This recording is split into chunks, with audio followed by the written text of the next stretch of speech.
All right, today we're going to break down something really interesting, a look inside the foreign policy strategy toward Iran, as laid out in a Fox News interview with Stephen Miller. And it all really boils down to one very stark choice. Right there. That's the heart of it all. You either do it the hard way or the easy way. This isn't about complex negotiations, not according to this perspective. It's an ultimatum, a clear-cut choice for any adversary.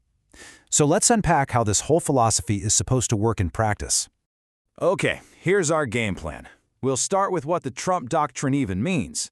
Then we'll look at how it's being applied to Iran, what levers of power are in play, check out the pretty harsh critique of America's allies, and finally, get to what the supposed end goal of all this is, a deal. Okay, let's dive into part one. What is this Trump doctrine as it's described in the source? Well, it's pitched as a complete change-up in how American foreign policy is supposed to be done. So the big idea here is absolute clarity. No more mixed signals, no reading between the lines of diplomatic speak. The source describes it as a policy where if a threat is made, it's real. There's no bluffing. You're basically given two options: cooperate or face the consequences. That's it. And this quote really gets to the bedrock of the whole thing. The argument is that this policy only works if everyone believes the leader means what he says. It's all about credibility. The idea is that adversaries have to believe that when a line is drawn in the sand, it's not going to be washed away. So, with that foundation laid, let's see how it plays out with the main example from the interview, Iran. How does this whole no-bluff idea actually translate into a real-world strategy for dealing with Tehran? Well, according to the source, there's a pretty simple, repeatable pattern. A three-step process, really. Step 1, a warning is issued. Step 2, the other side doesn't listen. And step 3, well, that's when the consequences are delivered. It's presented as this almost automatic sequence of events. And to try and prove this isn't just talk, the interview brings up some specific examples. The details on an operation in Venezuela are a bit vague, but two alleged military actions against Iran are given names: Midnight Hammer and Operation Epic Fury. These are held up as the proof that those warnings, they're not bluffs. And listen to the language used to describe what happened in Operation Epic Fury. It's pretty intense. The source doesn't just say there was a military strike. It's framed as this massive, historic, military annihilation. The point is to really drive home just how severe those consequences are supposed to be.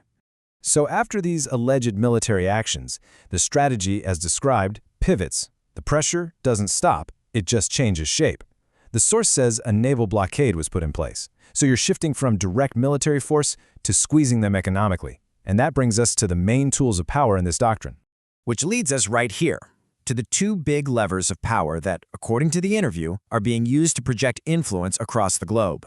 And here they are, laid out pretty clearly. You've got naval might on one side, the power to physically control the seas, and with it a country's entire ability to trade and make money. And on the other side, you have energy dominance. The idea here is that American oil is basically the most important currency in the world. So the argument is, the U.S. has a lock on both the physical shipping and the financial side of energy. And look, this is a huge claim. The naval blockade isn't just presented as a tactic against Iran. It's framed as a massive strategic move designed to shake up the entire global system. The assertion here is that this one action is fundamentally rewriting the rules of international power. Okay, so if the stakes are really that high, resetting the entire global order, you've got to ask, where are the traditional U.S. allies in all this? Well, the source has let's just say, a very sharp and critical take on their role, especially when it comes to NATO. And that's the big question posed in the interview. You've got this major confrontation with Iran, and the argument being made is that America's allies are nowhere to be found. And the words used to describe their response are, wow, incredibly disappointing and repulsive. That's some seriously strong language. It shows this deep frustration, almost a sense of betrayal. The idea isn't just that they disagree on strategy, but that it's a moral failure on their part.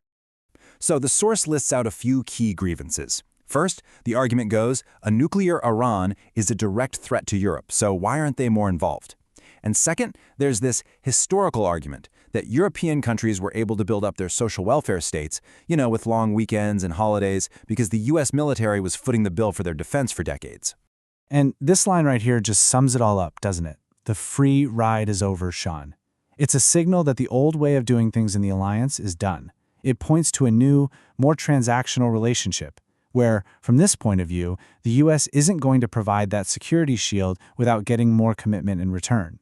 So, okay, after all the military pressure, the economic blockade, the sharp criticism of allies, what's it all for? What is the actual endgame? Well, the last part of the interview tries to lay out the ultimate goal of this entire strategy.